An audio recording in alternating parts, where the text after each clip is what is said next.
prazer dar início a essa série de palestras que serão realizadas no nosso evento em conjunto da Sociedade Numismática Brasileira e do Museu Histórico Nacional, Numismática para Todos. E a palestra inaugural será sobre o Museu Histórico Nacional e a numismática, início da coleção, e será realizada pela Paula Aranha, que é graduada em Museologia pela Universidade Federal do Estado do Rio de Janeiro, especialista em História da Arte e Arquitetura no Brasil pela Pontifícia Universidade Católica do Rio de Janeiro e mestre em História pela Universidade do Estado do Rio de Janeiro. Atualmente é museóloga do Museu Histórico Nacional, vinculada ao Instituto Brasileiro de Museus e atua no núcleo de numismática do mesmo museu. Também será abordada a entrada de peças em 1922 pela Gisele Bastos Pereira, que é graduanda em Museologia na Universidade Federal do Estado do Rio de Janeiro, foi bolsista entre 2020 e 2021 no projeto de pesquisa 2022 da Independência do Brasil como objeto museístico 100 anos do Museu Histórico Nacional. E atualmente é estagiária do Núcleo de Numismática do Museu Histórico Nacional. E, por fim, o trabalho na atualidade por Pedro Colares da Silva Heringer, bacharel em Museologia pela Universidade Federal do Estado do Rio de Janeiro, mestre em Arqueologia pelo Museu Nacional e pós-graduando em Políticas Públicas pela Escola Nacional de Administração Pública. Atua no Instituto Brasileiro de Museus há 12 anos e atualmente integra o Núcleo de Numismática do Museu Histórico Nacional.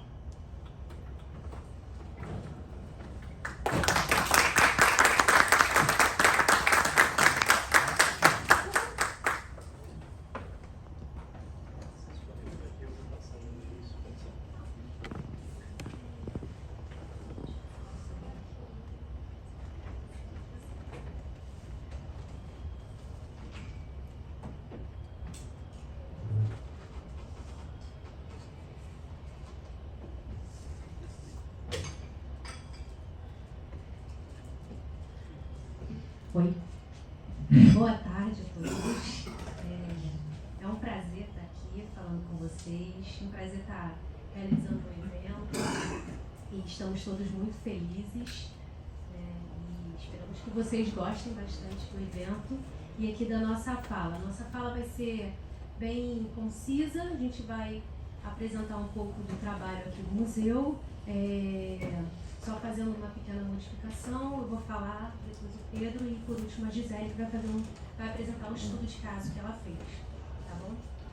Pedro, você pode. A gente vai falar inicialmente, deixa eu só chegar isso aqui. A gente vai falar inicialmente da fundação da coleção aqui do museu, do início da coleção de numismática. Ela originalmente foi iniciada na Biblioteca Nacional, na década de 1880, por uma iniciativa deles, de ter uma coleção de numismática no Brasil, que representasse o Brasil, e era um tipo de colecionismo muito representativo, ainda continua sendo, né? E, enfim, essa coleção de 1880 foi até 1922 da Biblioteca Nacional.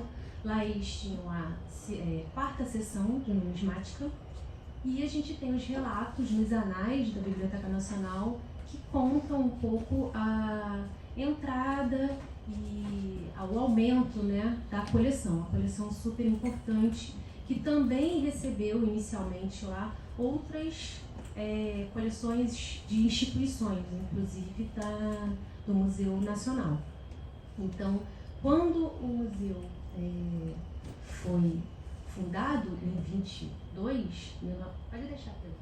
Quando o museu foi fundado em 22, foi acordado que essa coleção original viria para cá. Então, eu trouxe aqui para vocês um detalhe, não sei se eu estou na frente. Um detalhe dos anais da Biblioteca Nacional que conta um pouco essa história,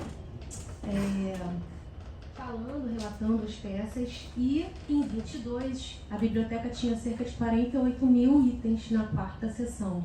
Essa quarta seção era formada de moedas, medalhas, alguns selos também eram dessa seção e eles foram trazidos para cá.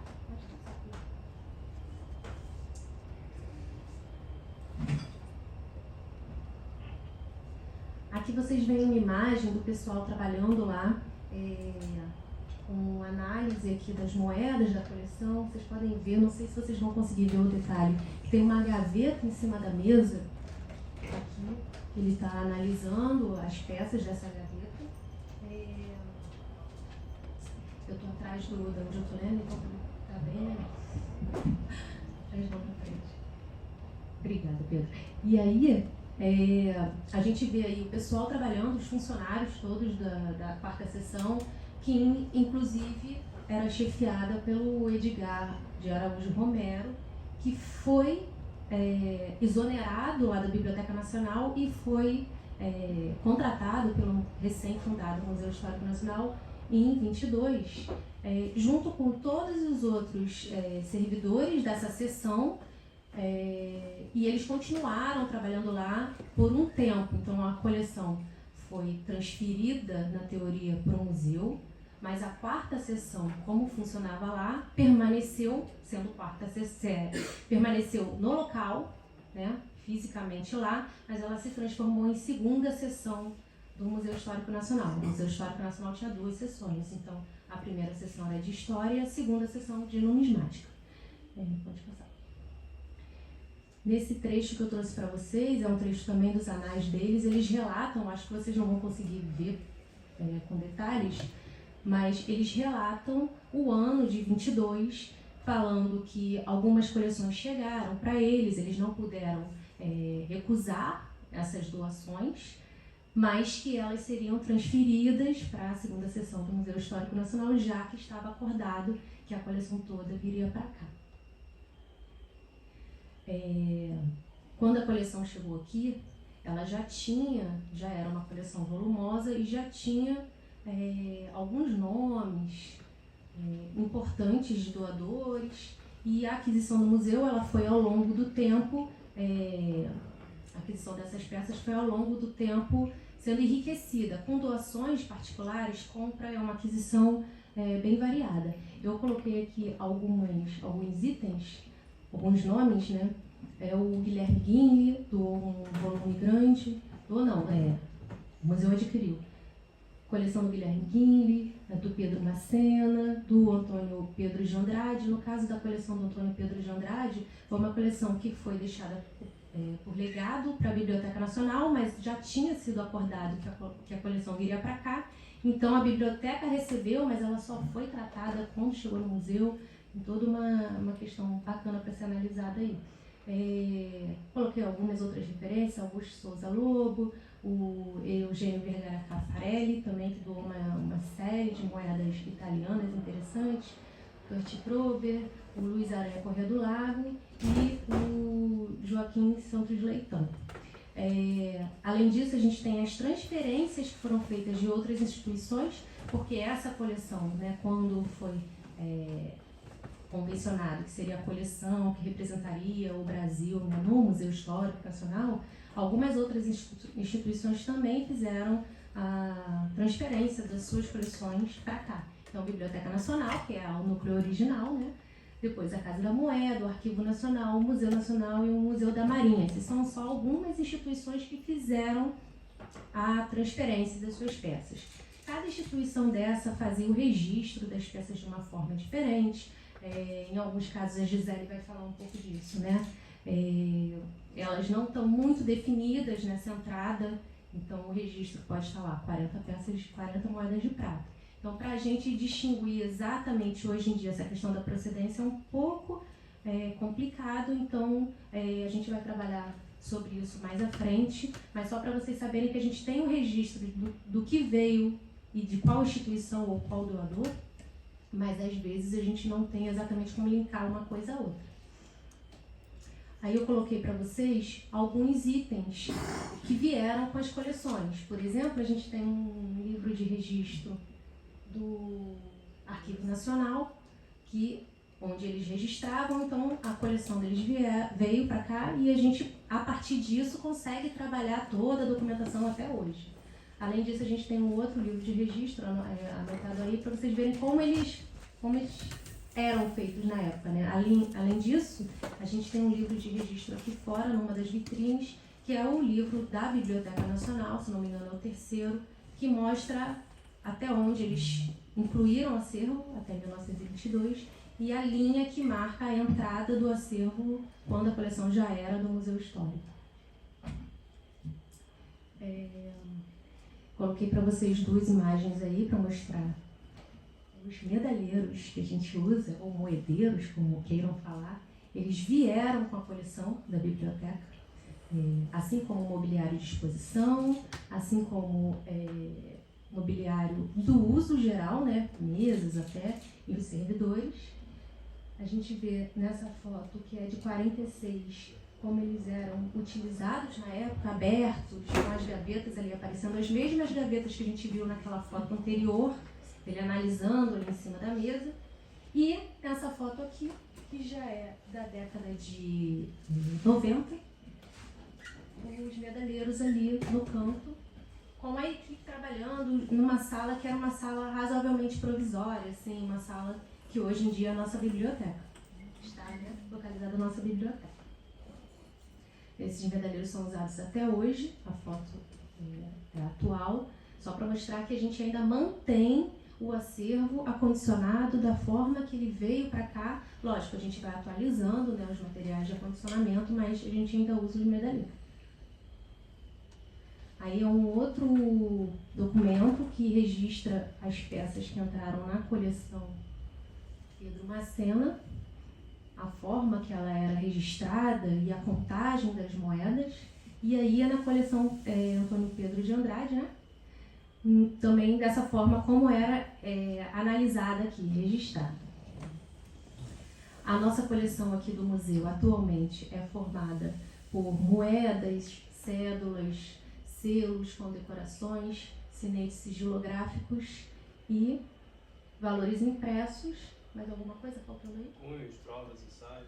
Cunhos, provas e ensaios. A gente trabalha no núcleo de numismática, mas o núcleo de numismática não tem apenas o acervo de moedas e cédulas. A gente tem uma numismática expandida aí, justamente porque essa divisão entre seções foi originária lá do museu, né?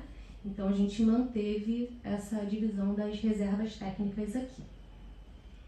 Aí alguns exemplos, vocês podem ver, a gente tem a medalha, só um momento que eu vou olhar. A medalha de moeda de Dona Maria, né? Temos a medalha da primeira Copa do Mundo, um selo de Dom Pedro, algumas peças, alguns sinetes sigilográficos, condecorações, um vale-banho de mar e uma moeda que eu acho que é romana. Isso. Moeda romana. Só para vocês verem a variedade que a gente tem aqui. A gente tem peças desde o início das cunhagens, né? 650, mais ou menos antes de Cristo, até os dias de hoje. Então, por exemplo, a moeda que saiu agora de R$ 2 e R$ 5, as moedas já foram recebidas pelo museu, então já fazem parte do nosso acervo. E ele vai crescendo cada vez mais, sendo complementado, algumas lacunas vão sendo complementadas. Pode passar, eu acho que agora é você. Mas eu vou só explicar para vocês que a nossa coleção tem um forte, né? A gente pode destacar algumas partes. Você não vai falar isso não, né? Pode. Tá bom. Alguns destaques das nossas coleções são moedas brasileiras, né? A gente tem praticamente a série completa de moedas, as séries completas de moedas brasileiras, moedas da antiguidade, então temos aí Grécia, Roma, Império Bizantino, e, enfim, aí vai passando, né? Moedas medievais até os dias de hoje, de vários países do mundo, além de valores impressos variados, apólices, ações, cédulas, bilhetes, enfim, uma variedade enorme e que segue crescendo, né? E o Pedro vai falar um pouco do trabalho do dia a dia, da dificuldade e do trabalho do dia a dia. É isso, gente. Obrigada, tá?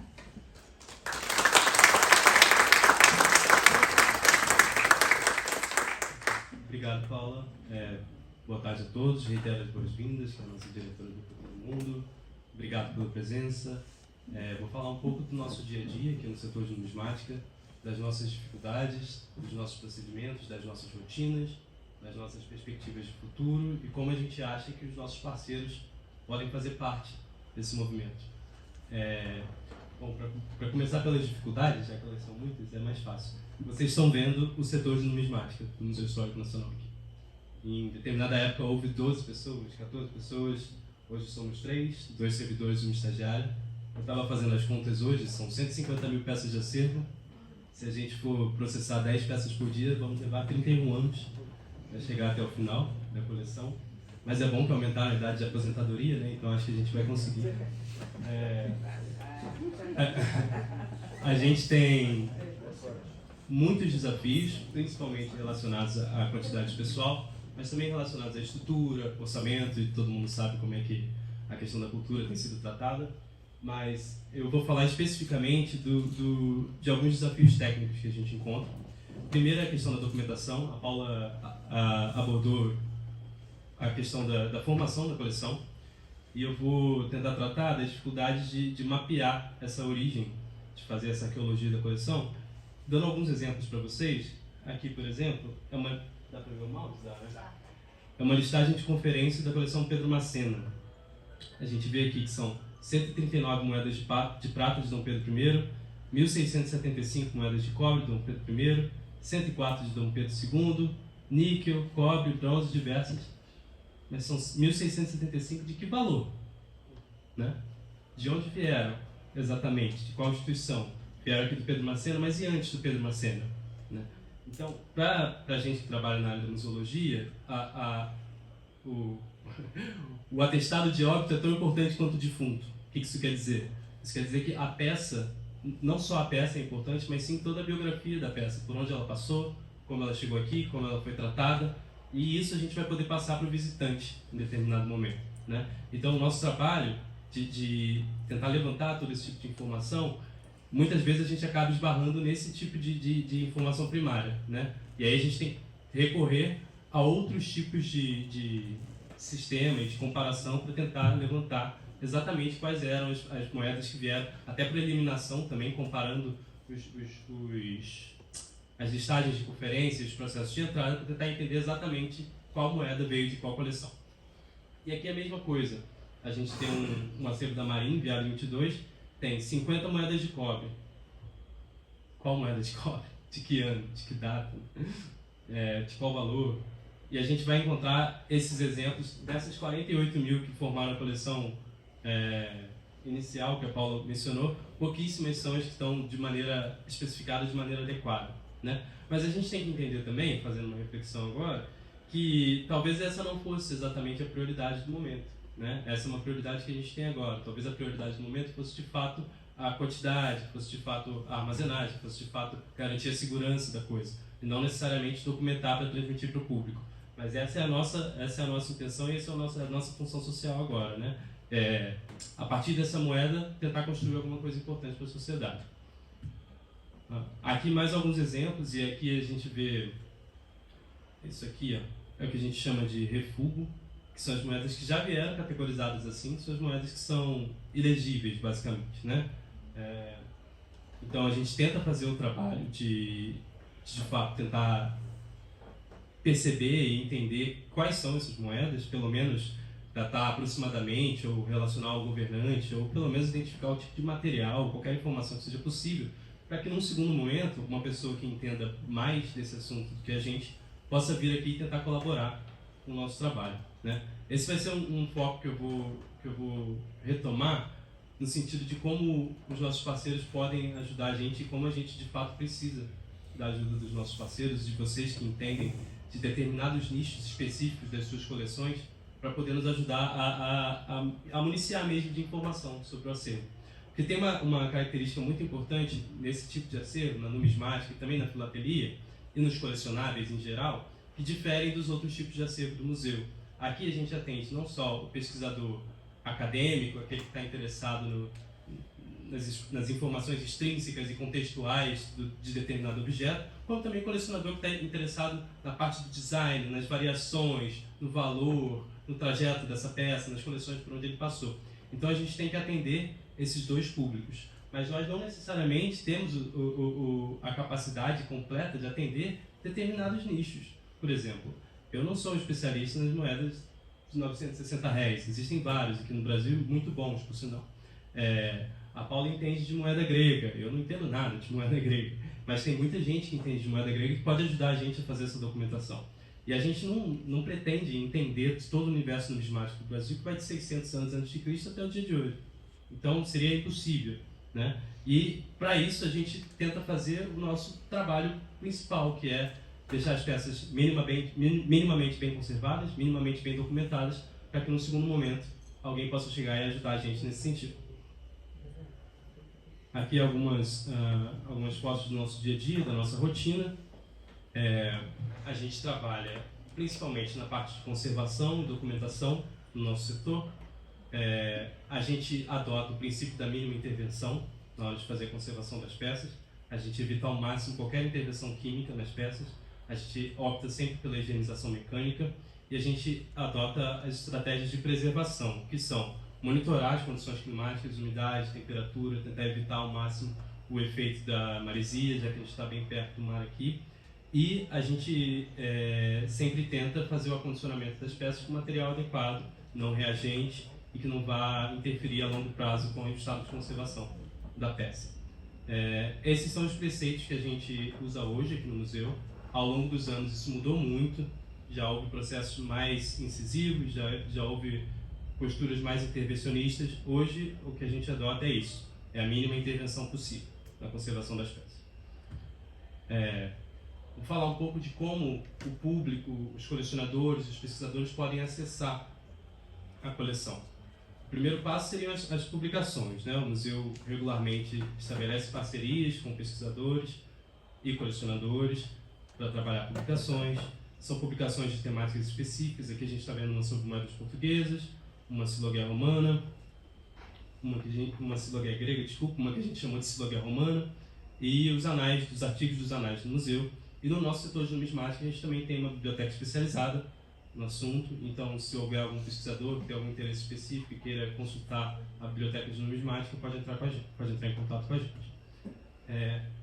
A pesquisa em loco. Qualquer pesquisador ou colecionador pode entrar em contato com o setor de numismática mediante agendamento prévio para trabalhar algum acervo específico. Geralmente, nesse contato, a gente já pergunta qual é o tema da pesquisa e a gente faz uma pré-seleção do acervo.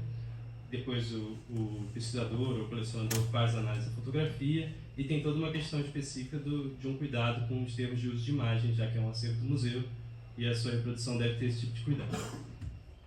E, agora, já partindo de uma perspectiva mais atual e mais de futuro também, a gente vai falar do Tenacan. O Tenacan é uma iniciativa da Universidade Federal de Goiás, de Brasília, e em parceria com o Instituto Brasileiro de Museus, que prevê a digitalização do banco de dados de algumas instituições museológicas. No nosso caso, a gente está trabalhando nessa migração agora. Deixa eu botar aqui. A gente está trabalhando nessa migração agora. Nós temos 150 mil peças de acervo. Inicialmente, a gente fez um teste. Já temos 1.215 moedas da coleção de moedas de ouro com seus dados digitalizados online. E a nossa perspectiva é que a gente possa substituir. Óbvio que todos são bem-vindos para vir ao setor de numismática, pesquisar e tentar ter contato com as peças de fato, mas a gente quer que mais e mais e mais pessoas do Brasil todo e de fora também possam ter acesso a essas peças. E o que eu tinha falado com vocês antes, da possibilidade de colaboração na hora de construir a informação, esse sistema, esse Tenacan, vai ser vital para isso, porque em breve a gente deve conseguir desenvolver uma ferramenta para ter a possibilidade de curadoria colaborativa. O que é isso? Quem é que entende de prata do século XVIII no Brasil? X pessoas.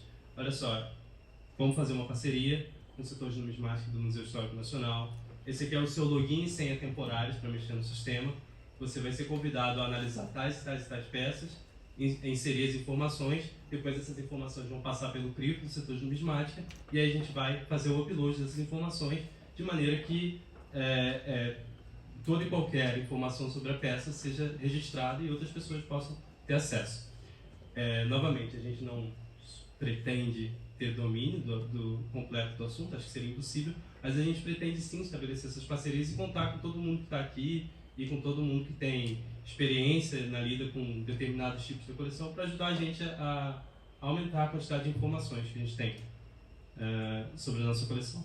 E uma outra possibilidade seria a montagem de exposições virtuais por meio desse repositório digital. Então, já tem essa das moedas de ouro, mas a gente pode reportar por tema. E para os pesquisadores é muito bacana a utilização dos filtros por metadado.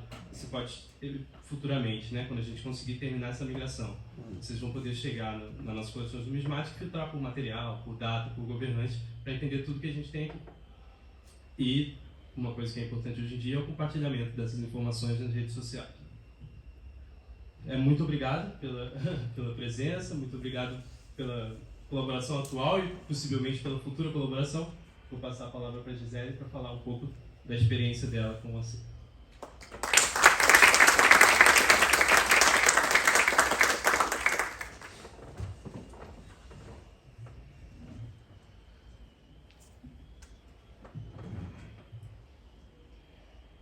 Boa tarde, eu sou Gisele, eu sou estagiária da Numismática e eu vou falar um pouco sobre a minha pesquisa que eu desenvolvi na Unirio, a Universidade Federal do Estado do Rio de Janeiro.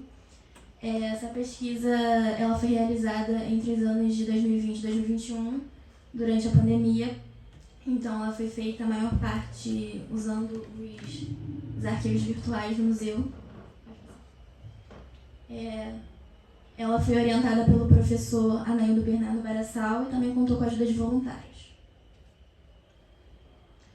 Essa pesquisa foi dividida em 4 fases. A primeira fase da metodologia dela foi uma pesquisa, um levantamento que eu fiz na hemeroteca da Biblioteca Nacional, onde eu pesquisei pelos termos Museu Histórico e Museu Histórico Nacional entre os anos 22 a 27, mais ou menos, para estabelecer as bases do que nós faríamos a seguir. Pode notar. A segunda fase, depois da primeira fase, nós decidimos fazer um tabelamento das entradas de acervo no museu. Para isso, nós usamos a biblioteca virtual do MHN e nós criamos diversas tabelas que documentavam todas as entradas que foram disponibilizadas virtualmente. Essa fase foi bem extensa, durou mais de um ano, porque era muito conteúdo. E depois da segunda fase, teve um recorte de 22, que foi a criação do museu, até 37. Nós começamos a fazer uma interpretação dos dados. E essa fase também aconteceu mais ou menos ao mesmo tempo da quarta, que foi a montagem da exposição, que ainda está em andamento. Eu vou falar um pouquinho de cada fase. Eu trouxe algumas notícias mais de destaque que eu encontrei na hemeroteca. Essa notícia é da assinatura do decreto da criação que criou o Museu Histórico Nacional, pelo Epitácio Pessoa. Ela é de 6 de agosto. Essa segunda notícia é da nomeação do Gustavo Barroso como primeiro diretor do museu. Ela é de 22 de agosto. E essa notícia eu tentei tirar um print, mas estava horrível a qualidade da imagem, então eu trouxe escrito. Ela basicamente diz que todas as instituições públicas que existiam no Brasil naquela época deveriam transferir o seu acervo ou de numismática ou histórico para o Museu Histórico Nacional, com exceção daquelas peças que fossem importantes para a história de cada instituição. E essa notícia eu achei interessante para esse caso especificamente, porque ela fala da coleção de numismática que a Biblioteca Nacional recebeu, com mais de 30 mil peças, e que essa coleção foi toda passada aqui para o MHN.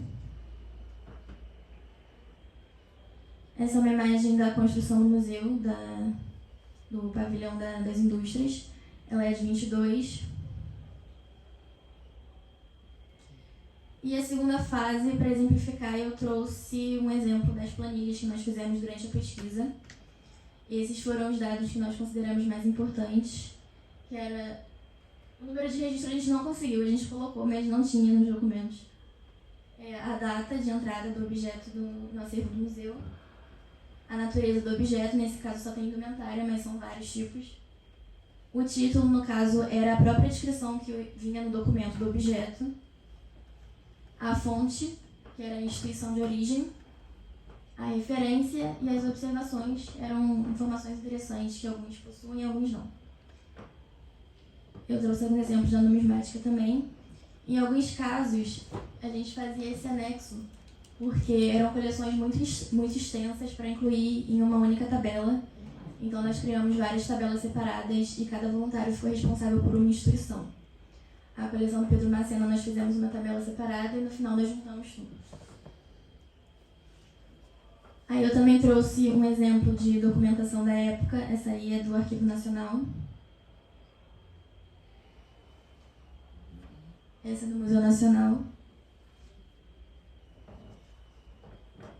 E a terceira fase, que foi a interpretação dos dados, nós sintetizamos os resultados em gráficos.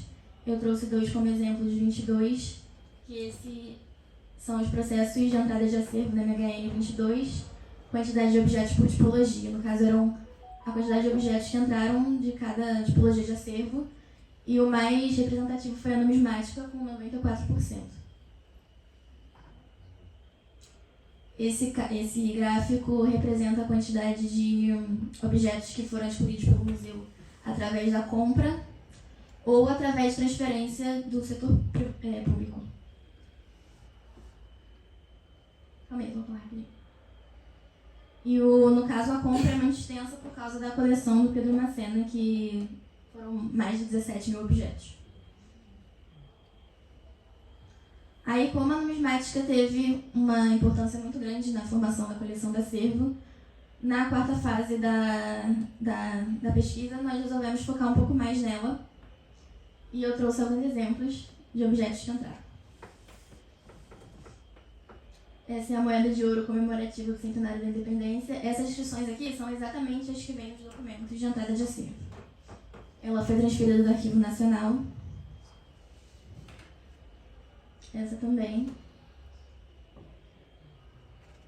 Essa é a moeda de bronze comemorativa, cunhada pelo Derby Clubes. Essa é a comenda da Rosa, que foi pertencente ao Barão de Pacheco.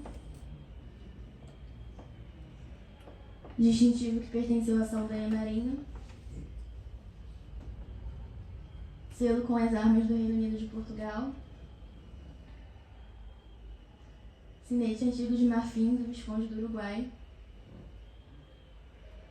Sinete da Câmara dos Deputados, foi transferido do Museu Nacional. Esses são vários da Companhia de Mineração Furquim, que circulavam em Minas Gerais. São vários, eu selecionei 2. Selo de ferro com as armas imperiais do tempo de Dom Pedro. E esse foi um problema que a gente não sabia o que era um selo de ferro. A gente teve que descobrir o que era. E também eu vou falar um pouco da coleção do Pedro Macena, já foi citada antes. Essa coleção foi adquirida pelo museu no primeiro ano. E Pedro Macena foi um nome muito importante para a numismática da época. Ele conseguiu juntar uma coleção de cerca de 23 mil objetos. E ele tinha várias paixões, vários hobbies, várias ocupações, mas a paixão dele maior era a numismática. E ele foi um dos fundadores da Sociedade Numismática Brasileira e do Instituto Histórico de Minas Gerais. E eu trouxe alguns documentos da transferência da coleção dele, que eram super vagos, praticamente impossível de identificar. A gente teve muita dor de cabeça. Tinha uma que a descrição era medalha em formato de lua. A Paula Peça teve um surto procurando uma medalha em formato de lua. Nós não encontramos. Não encontramos. Mas o que nós encontramos, eu coloquei alguns exemplos aqui. Pode passar. Mais um exemplo aí no documento. Essa medalha, ela foi escrita de forma errada no documento, então nós tivemos dificuldade para encontrar também. Ela foi escrita como medalha Humboldt D, no caso seria Humboldt, sem o E.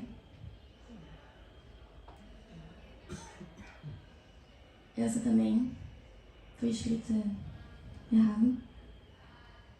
E essa também. Mas nós encontramos, é o que importa. E junto com essa coleção também foram transferidos alguns livros, algum acervo bibliográfico. E esse livro do Jules Méry, ele estava junto. E eu trouxe ele como exemplo. Tinha o mestre 3 também dele. E a quarta fase da pesquisa vai ser a montagem da exposição virtual que está em andamento. Ela está prevista para ser iniciada no dia 1º de setembro. E esse é o site. Se vocês tiverem interesse, podem visitar a partir do dia 1º. E as referências. E é isso. Obrigada.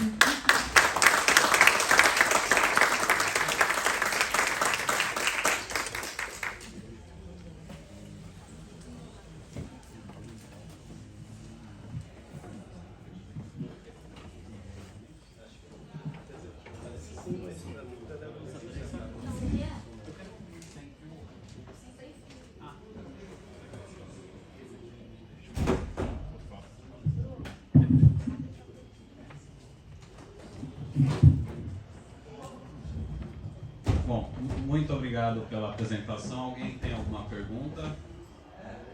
Já temos.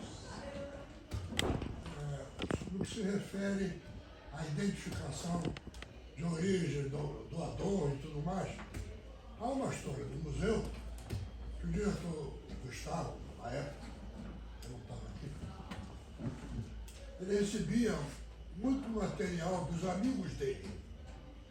E eu chamar registro de primário, fazia muita coisa. Não tinha registro nenhum. Ele recebia, botava aí, até hoje, não só vocês, da Unismar, existem diversas peças espalhadas pela casa que ninguém sabe quando vieram, de onde vieram, quem que doou, não sabe nada. É uma característica do início aqui do museu. Então você vai ficar doidinho, provavelmente não vai encontrar muita coisa. Mas esse tipo de relato do senhor, Selma, ajuda a gente pelo menos a entender por que a gente está doido, né? E entender como é que eram as práticas, porque, bem ou mal, o curso de museologia foi criado aqui 10 anos depois, né? Então, as coisas começaram a se padronizar e a se tornar corriqueiras e com procedimentos estabelecidos um pouco depois, né? Mas durante essa época, de fato, a gente vai ter um monte de exemplos desse que o senhor falou, mas pelo menos ajuda a gente a não ficar tão doido assim. Obrigado pelo relato. E lembrando também, seu Elmo, que algumas outras instituições também passam por isso, algumas não, né? Praticamente todas passam por esse perrengue de verificar a documentação e procedências. E é difícil para todos eles. Alexandre? E para deixar ainda vocês mais malucos, o tanto de permuta que feito as peças do museu. Exatamente, as permutas a gente tem relacionadas, né, uma parte das permutas nos livros de registro, então entra a peça X em troca de 3 outras, mas na grande maioria as permutas estão registradas, entrou uma cédula do Império em troca de 3 moedas de bronze coloniais. Então a gente também não tem, a gente sabe que entrou a peça aqui, ela pode ter saído em algum momento numa permuta. Então é realmente complicado. Boa tarde. Meu nome é André. Só queria fazer uma observação, assim, eu não sei, claro que vocês fazem um trabalho de catalogação das moedas, mas eu vi uma moeda ali sendo apresentada, uma moeda de ouro, que foi apresentada como uma moeda comemorativa dos 100 anos da independência. Pela literatura que eu conheço, aquela moeda é considerada uma moeda circulante, de ouro, mas circulante, não comemorativa. Então, assim, o fato de ser de 1922 não quer dizer necessariamente que ela seja comemorativa dos 100 anos da independência. Tá? É uma observação, assim, não sei qual foi a fonte que vocês utilizaram. Perfeito, isso é importantíssimo para a gente, porque a gente pode ter se equivocado na hora de fazer o slide, na própria ficha catalográfica da peça, e a gente sempre revisando os dados, revisando as informações, a gente complementa, né, e enriquece, né, a descrição das peças para que as pessoas possam pesquisar com mais, a gente possa ter mais resultados, né, nas buscas. Obrigada pela complementação. Deixa eu complementar. Obrigado pela observação. E uma coisa importante que a gente tem tentado fazer é de fato adicionar as referências na hora da gente fazer a catalogação, né? Esse é um trabalho que é muito demorado, né? Da gente revisar toda a nossa documentação e tentar adicionar as referências, mas é um trabalho muito importante justamente por causa desse tipo de questão, né? Às vezes pode parecer uma coisa pontual, mas de fato ajuda na hora da busca, na hora de filtragem da busca, né? Se você for buscar por medalhas ou moedas comemorativas, se ela vai aparecer ou não depende muito do que está inserido, depende da referência. Então, muito obrigado. Não precisa, eu posso falar, acho que vocês estão... Não. Sim, não. Acho que é Mas para os captura outros do... não. Deixa eu só complementar o do André que ainda está Vai lá. na pegada. Só complementando o que o André aqui falou, essa moeda, ela também é raríssima, só existem 6. Acho que é relevante isso, e ela está exposta aqui. Se o pessoal não viu, muito interessante. Meu nome é Yuri, faço parte de um centro de memória e informação que também está trabalhando com o Tainacan agora. Só que a gente vem migrando de um outro ambiente, né? A gente vem de uma outra plataforma que é com um caráter arquivístico, né? A gente veio do Atom e tal. Vocês vieram, saíram de algum modelo ou está inserindo isso de uma forma, ou seja, é a primeira intervenção de você junto ao Tainacan ou teve uma outra plataforma antes disso? Ah, tá. O museu, assim como algumas outras instituições, a gente tinha, né, por enquanto ainda tem, plataformas diferentes de documentação. Aqui o museu usa o Atom ainda no nosso arquivo, né? Qual é o sistema da biblioteca? Eu não lembro o nome. O Corra da biblioteca, e agora a gente está adotando o Tainacan para a reserva técnica. Na reserva técnica, a gente tinha um sistema interno desenvolvido por um servidor aqui da casa, que era usado para a reserva técnica. Eu não lembro qual era a linguagem que ele usou para desenvolver, mas o importante foi que, independente da linguagem, ele conseguiu ser extraído para um Excel, para um CSV da vida, e toda essa informação foi padronizada ainda em formato de tabela e está sendo subida aos poucos para o Tainacan. Então, assim, respondendo a sua pergunta, a gente tinha 3 ou 4 modelos diferentes de informação dentro da própria instituição. As coisas estão sendo migradas para o Tainacan, principalmente o acervo tridimensional, tá? O acervo arquivístico, o acervo bibliográfico ainda não está entrando no Tainacan, né? Então estão sendo migrados pontualmente e de acordo com o ritmo de cada setor. Porque, por exemplo, o setor de reserva técnica, ele, assim que o advento da informática veio, ele se atualizou rápido.